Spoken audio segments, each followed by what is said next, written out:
ಹಾಗೆ ಊರದೂರಿನವರು ಸ್ವಾಮಿಯವರಿಗೆ ಪಾದಯಾತ್ರೆ ಹರಕೆ ಸೇವಾ ಸ್ವಾಮಿ ಕಾರ್ಯನಿರ್ವಾಹಕ ಅಧಿಕಾರಿಯವರಿಗೆ ಕೊಡುತ್ತಿತ್ತು. ಮತ್ತು ರಸೀದಿ ಮತ್ತು ಪ್ರಸಾದಗಳನ್ನು ಸವಾಲಿನ ಮೂಲಕ ತಮಗೆ ಸರಿಪಡಿಸುತ್ತಾರೆ.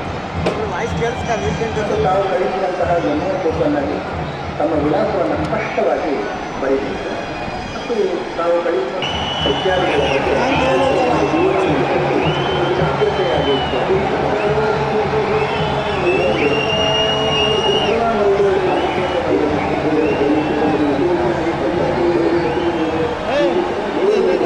ಮೊದಲು